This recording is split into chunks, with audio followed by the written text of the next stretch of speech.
Factsverse presents 12 details from Harry Potter that you have apparently never noticed. J.K. Rowling, the author of the Harry Potter series, is a well-known person on the planet. We are all so thankful to her to make our childhood so much more adventurous and marvelous through her books and movies based on those books. Everybody loves Harry Potter, isn't that right? I think everybody must think at least once in his or her life about the superb universe of Hogwarts School. Don't you ever consider it? I mean, even once? However, an impressive aspect regarding the great series of books and movies is that we've learned a lot from them. The magnificence of friendship and relations, holding between companions in hard ups and downs in life, great and terrible things about the people. Within all these things, we're here with a compilation of some remarkable details about Harry Potter's series which will surprise you. Let's have a look. Number 1.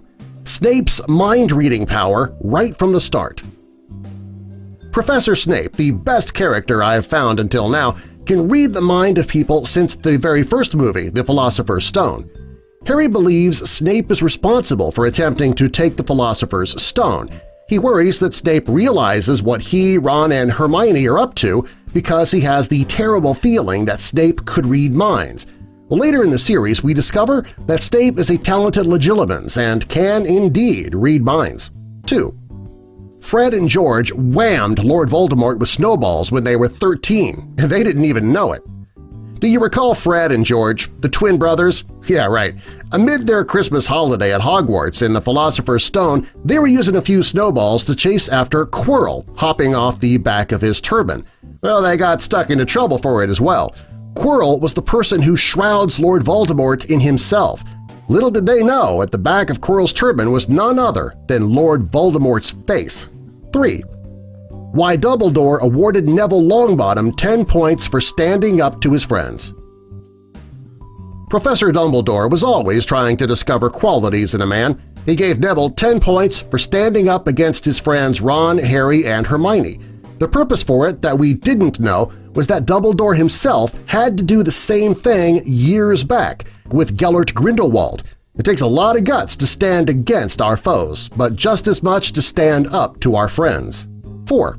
The real reason behind why Ron and Neville weren't the best at magic in the first place. When we consider the first few years of Hogwarts, we all know that Ron and Neville didn't do much in the school, but that wasn't because they didn't have the skills to be good wizards. Later, we likewise got to know that using someone else's wand will never generate magic as intense as if you were to use your own. Ron Weasley was using the old wand of his brother Percy, and Neville Longbottom was using an old wand from his dad. 5. Ron's absurdly accurate forecast. #Seer. After he spends confinement in the trophy room, Ron perceives the name Tom Riddle as someone who won an honor for special services to the school. After Harry discovers his diary and they're wondering why he won the honor, Ron proposes that he may have murdered Moaning Myrtle. That would have helped everybody out. Apparently it turns out later that Tom Riddle was actually in charge of Myrtle's demise, in spite of the fact that it's clearly not why he won the honor. 6. The sneakoscope that Ron gifts to Harry isn't broken as they initially thought. The sneakoscope that Ron blessings to Harry isn't broken as they initially thought it was. It whistles and spins continually, and Harry, Ron, and Hermione believe it's misbehaving because it was shabby. However, as we discover later, somebody was conniving around them all times. He was just camouflaged as a rat. It was Scabbers who turned out in Peter Pettigrew then. 7. Professor Trelawney's third acumen.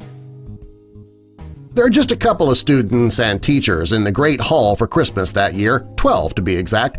At the point when Professor Trelawney is welcomed to join the table, she at first denies, saying, "If I join the table, we will be 13. Nothing could be more unfortunate. Always remember that when 13 eat together, the first to rise will be the first to die."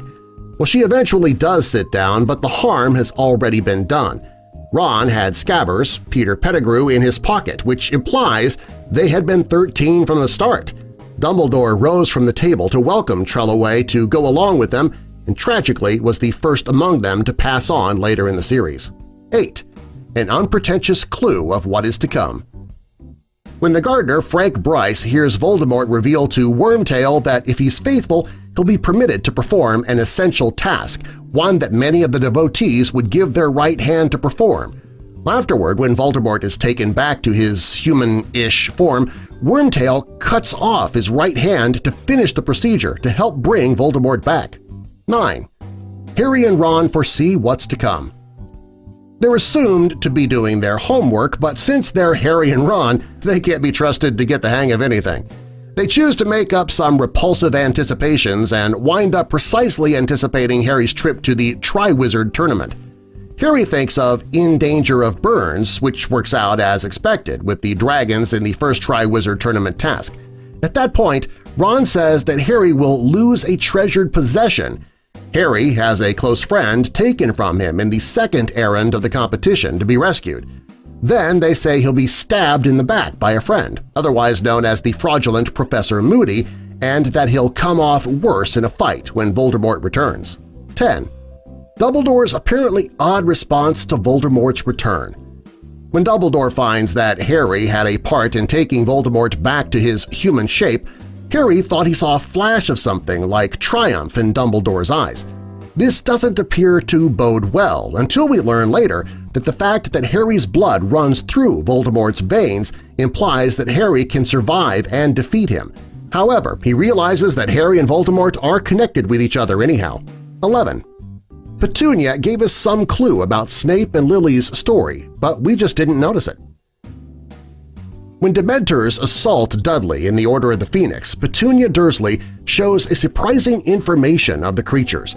When Harry gets some information about them, she clarifies, "I heard that terrible kid telling her about them years back."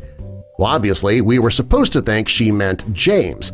However, we discover later that she was alluding to Severus Snape. 12. The impudent code for the visitor's entrance at the Ministry of Magic. The tricky code to get entered into the Ministry of Magic's entrance, you just get into a telephone booth and dial in 62442, which on an old-school telephone keypad spells out magic. Subscribe for more!